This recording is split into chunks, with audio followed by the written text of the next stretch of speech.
Chers abonnés de MK News, bonjour, bonsoir, ça dépend de l'heure à laquelle vous allez nous suivre. Bienvenue à votre rubrique interview. Pour ces jours, je suis face au maître Gérard Ledy qui va essayer de donner son opinion, son avis sur la question qui fait couler beaucoup d'encre et salive, la question sur la révision de la Constitution. Eh bien, je suis face à lui, donc je vous prie de le suivre. Vous allez bien? Oui, je vais très bien. Merci. Maître, aujourd'hui on vient auprès de vous pour essayer de parler de la question sur la révision de la Constitution. Vous êtes un homme de droit. Qu'est-ce que cette question qui ne cesse de faire couler beaucoup d'encre de salive, quel est votre aperçu par rapport à cette question? Oui, je ne suis pas seulement un homme de droit, mais je suis publiciste.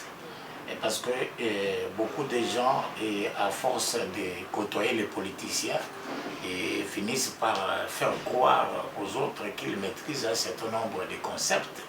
Et parce qu'il ne suffit pas d'être politicien pour être invité au débat.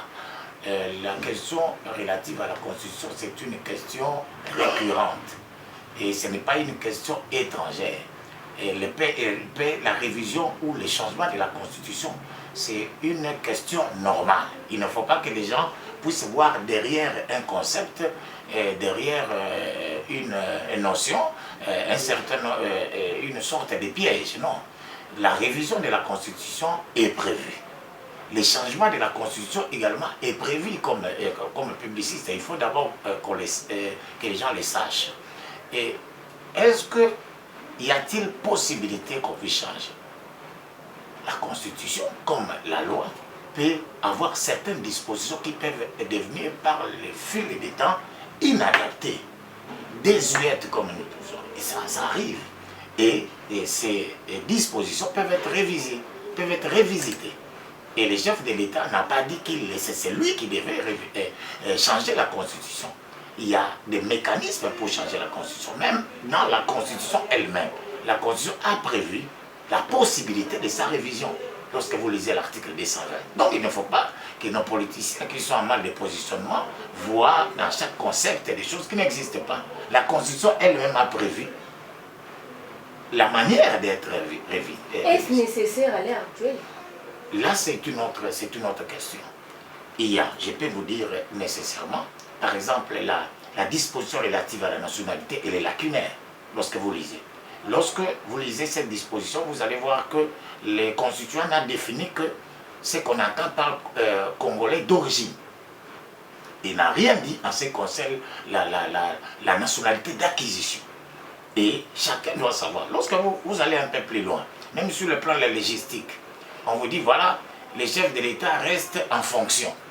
Il y a certaines dispositions, certains paragraphes qui ne sont pas nécessaires et qui, à un certain moment, ont posé des problèmes il y a longtemps par rapport après les élections, et certaines personnes ont voulu s'éterniser au pouvoir à cause des ambiguïtés qu'il y a dans la Constitution. Je peux aller même plus loin.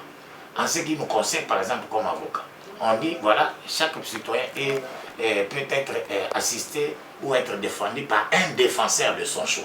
Le terme défenseur est ambigu. Et nous avons eu dernièrement une situation d'un avocat qui est venu de Lille en France, qui s'est réclamé derrière cette disposition pour dire qu'il est défenseur de son choix. Parce que pourquoi la Constitution ne dit pas clairement qu'il doit être défendu par un avocat régulièrement inscrit au tableau ou à la liste des stages en République démocratique du Congo? Et ajouter défenseur. Défenseur ne veut pas dire avocat. Défenseur, il y a des défenseurs des droits de l'homme, il y a des défenseurs militaires, il y a des défenseurs judiciaires. Et lorsque la Constitution parle par exemple d'un défenseur de son choix, la Constitution est ambiguë, elle est muette. Donc il y a des dispositions qui peuvent être changées, il y a d'autres, et d'ailleurs lorsque vous lisez l'article 220, la Constitution dit elle-même quelles sont les dispositions qu'on ne peut pas réviser. Donc le débat n'a pas sa raison d'être. Mais le chef de l'État, et à les suivre, il a plutôt parlé de changement de la Constitution.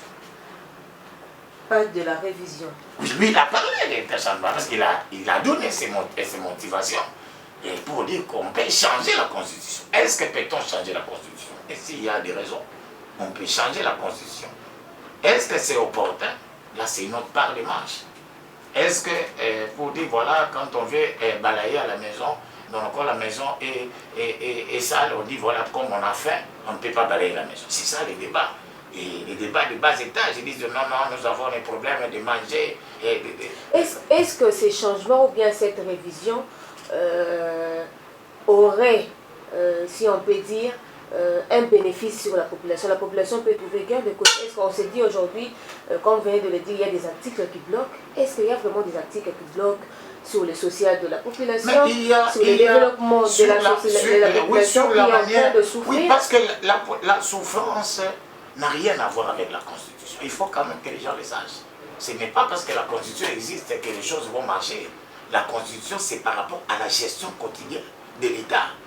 Lorsque l'État ne gère pas bien, les changements de la Constitution, même si on maintenait la Constitution comme telle, si le gouvernement n'est pas capable de satisfaire la population, on n'ira pas loin.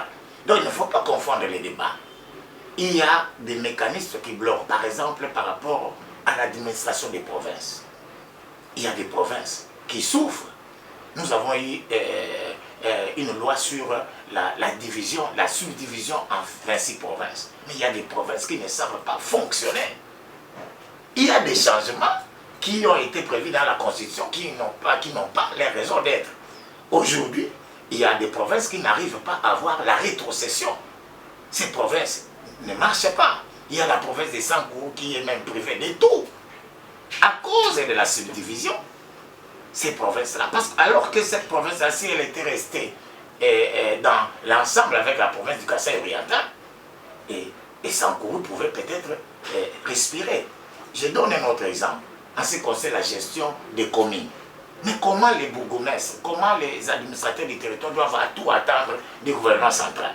Si le gouvernement central ne gère pas bien, comment ces entités-là peuvent vivre? Ces entités-là devaient être autonomes au vrai sens du mot. Et la machine est bloquée à partir de la Constitution parce qu'ils ne savent pas, toutes les compétences sont retenues au niveau du pouvoir central. Et ce qui fait qu'un bourgmestre n'a presque rien à faire à part de récolter l'argent du marché et le bouffer à sa société. Parce que ces gens-là ne sont pas responsabilisés. Donc même s'il y a des routes au niveau des communes qui sont délabrées, les bourgmestres vont vous renvoyer au gouvernement central. Parce qu'il n'y a pas de mécanisme au niveau de la Constitution qui permettent à ce que ces gens... Parce que les gens parlent pour manger, mais il faut que l'administration fonctionne. Pour manger, il faut que ces entités-là soient même détravaillées. Parce que les gens pensent que pour manger, l'argent doit venir du gouvernement. Non, l'argent vient du travail. Et ce n'est pas à confondre. C'est comme ça que j'ai vu même aujourd'hui des tentatives, des troubles vers les stades de Martyr pour dire la Constitution. Non, la révision de la Constitution n'a rien à voir avec le social. Le gouvernement peut autant faire la révision constitutionnelle et aussi dans l'obligation de satisfaire les besoins de la population. Maître, maintenant vous êtes pour ou contre cette révision ou bien ces changements de la Constitution? Mais moi je suis publiciste. C'est une notion des droits. Et la révision constitutionnelle a sa raison d'être. Et je vous ai donné les indications. Mais il ne faut pas que derrière cette révision constitutionnelle se cachent des ambitions politiques. Et c'est cela. Et je ne crois pas que ça puisse être l'intention du chef de l'État. Vous savez que le chef de l'État a toujours eu de bonnes intentions pour la population. Il a été élu, il est encore en plein mandat. C'est celui le garant de la Constitution. Parce que beaucoup de gens parlent des choses qu'ils ne maîtrisent pas. Mais la population... Oui, je voudrais insister. Quand vous dites qu'il est le garant de la Constitution, donc c'est qu'il peut apprécier ce qui est bien et mauvais. Aussi dans la Constitution, c'est aussi ça l'essence. Il est le garant du bon fonctionnement des institutions. Il est le garant de la Constitution. Mais s'il vous dit lui-même les garants, voilà, il y a des choses, il les croit. Pourquoi vous ne voulez pas les croire? Et encore que, je vais vous donner même un autre exemple. Pourquoi on a prévu dans la Constitution que lorsque le chef de l'État est empêché, ça doit être le président du Sénat qui doit les remplacer. Pourquoi pas le président de l'Assemblée nationale? Quelle est la motivation de cette disposition? Et dites-moi. Et vous pensez qu'une telle disposition ne peut pas être changée? Mais pourquoi on ne mettrait pas le président de l'Assemblée? Parce que le président de l'Assemblée est l'émanation directe de la population. Ça changerait quoi? Mais c'est ça que je vous donne des exemples pour vous dire que les constitutions de notre pays ont toujours été calquées sur l'extérieur. Ça, je peux vous le dire. Et même ceux qui sont au Parlement ne peuvent pas me contredire. Toutes les lois qu'ils émettent, ce sont des lois qu'ils calquent quelque part, qu'ils viennent imposer. Les lois doivent refléter les cadres spatio-temporels, doivent refléter ce qui existe dans la société. C'est ça la ratio légis de la loi. La loi ne peut pas s'écarter des habitudes de la population. Et lorsqu'on constate que la loi... Mais cette constitution a été rédigée par les hommes intellectuels de la RDC, notamment des grands professeurs. Non, non, parce que j'ai suivi un des rédacteurs qui est passé ce matin à Top Congo. Il a avoué qu'il y avait des étrangers. Et moi j'ai pensé, il a avoué qu'il y avait des étrangers dans la rédaction. Il a même avoué également que, en ce qui concerne les fonds, il y a ce qu'on a appris de l'étranger, notamment de la Belgique. On a fait appel aux experts français et consorts. Mais ici, quand on lance seulement les débats, mais nous avons des grands constitutionnalistes qui peuvent se réunir.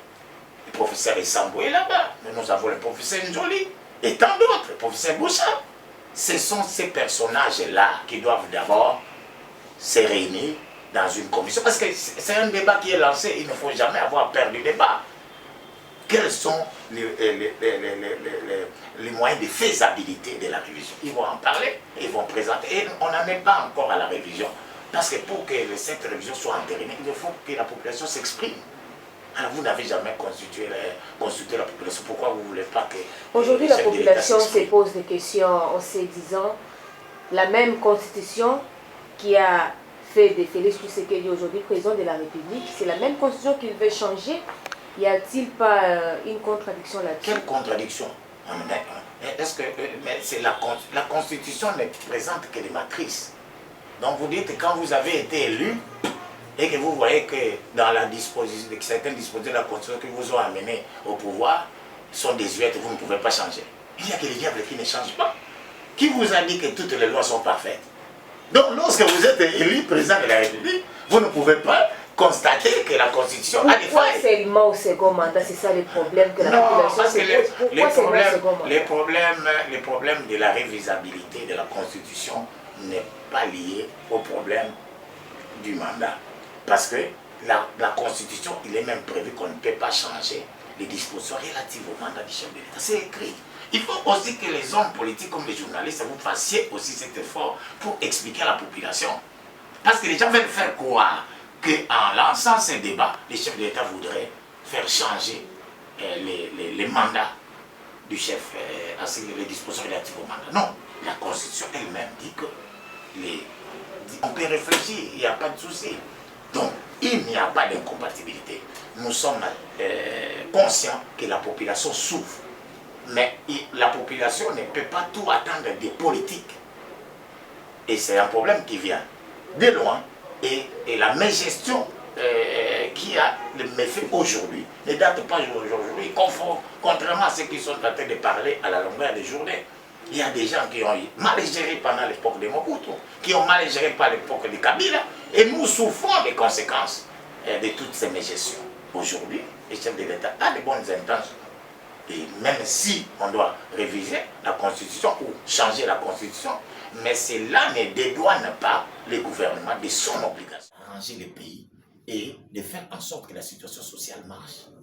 Ce n'est pas incompatible. Nous avons confiance au chef de l'État. Depuis qu'il est là, il n'a que de bonnes propositions. Mais sauf que parfois, il doit être bien entouré. C'est tout.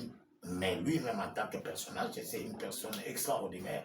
Et jusque-là, nous avons encore confiance en lui parce qu'il est en plein mandat.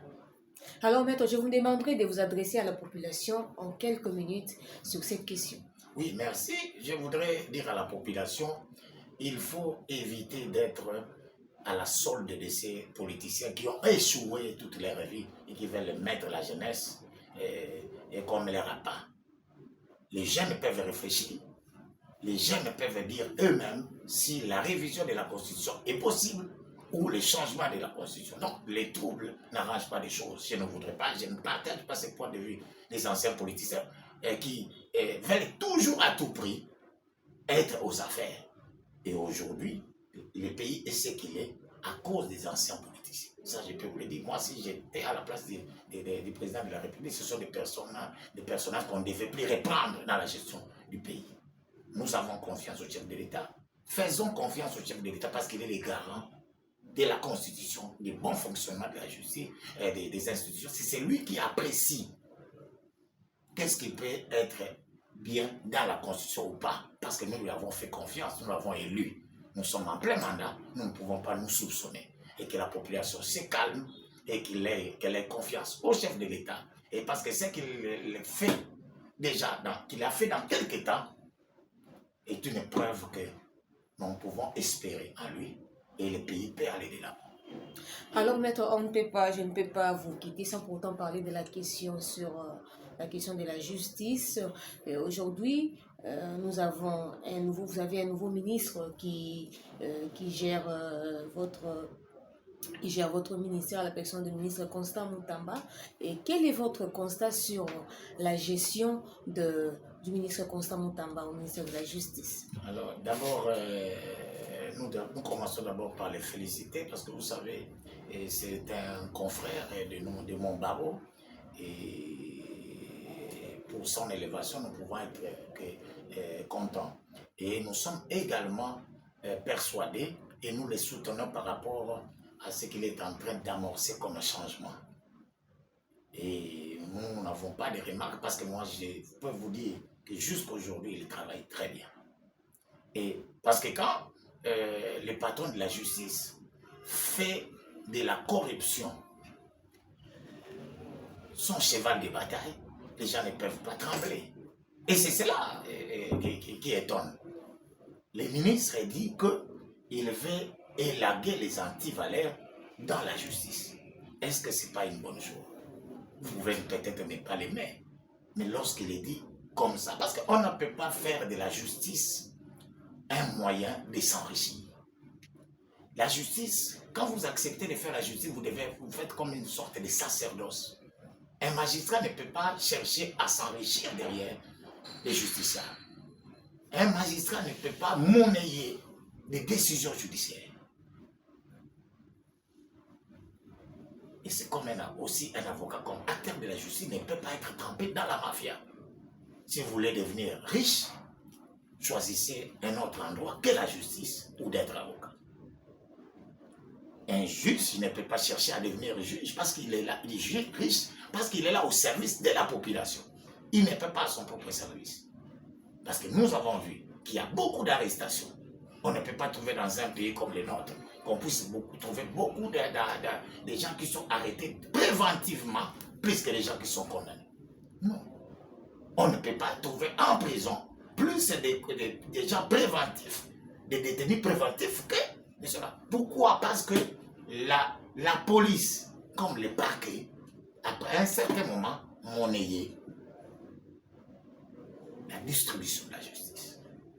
Nous ne disons pas tous les magistrats, mais certains. Donc nous ne pouvons que soutenir les ministres de la Justice.